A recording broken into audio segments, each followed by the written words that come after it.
तुम्ही सगळ्यांनी मसूरच्या भड्ड्याला जे प्रेम दिले त्याला प्रोत्साहित होऊन आज मी तुमच्यासोबत मुगाच्या भड्ड्याची रेसिपी घेऊन आलेली आहे।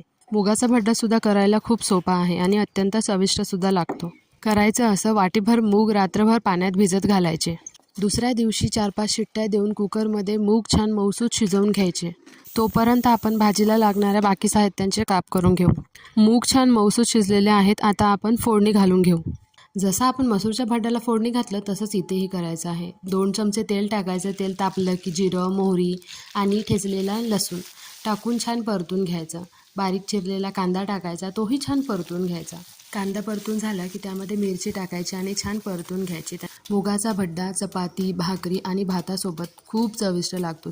मूग खाण्याचे भरपूर फायदे आहेत। त्याच्यामध्ये प्रोटीन, फायबर, कार्बोहायड्रेट्स, विटॅमिन्स जसे की विटॅमिन B1, B2, B9 जे नर्वस सिस्टीम आणि ब्रेनसाठी खूप महत्त्वाचे असतात। याच्यामध्ये फॉलेटसुद्धा असतं जे महिलांसाठी खूप गुणकारी आहे। आयरन असतं, त्याच्यामुळे रक्त वाढतं। कॅल्शियम आता तुम्हाला सगळ्यांना माहितीच आहे कॅल्शियम कशासाठी असतो, तर हाडांसाठी असतो। मुगामध्ये पूरक प्रमाणामध्ये मॅग्नेशियम आणि कॅल्शियम असतं जे आपल्या हृदयासाठी तसंच आपल्या स्नायूंसाठी खूप गुणकारी आहे। त्याच्यामध्ये अँटीऑक्सिडंट्स आहे आणि याच्यामुळे वजनसुद्धा नियंत्रित राहतं। आरोग्याच्या दृष्टिकोनातून ही भाजी तरी आठवड्यातून एकदा आपण सगळ्यांनीच करायला पाहिजे आणि खायलासुद्धा पाहिजे। मोठ्या आकाराचा टोमॅटो टाकायचा आणि घरी वापरायचे आपले मसाले टाकायचे, चवीनुसार मीठ टाकायचं आणि त्यानंतर सॉफ्ट शिजवून घेतलेले मूग टाकायचे। छान एकजीव करून 3-4 मिनिटांची वाफ काढून घ्यायची।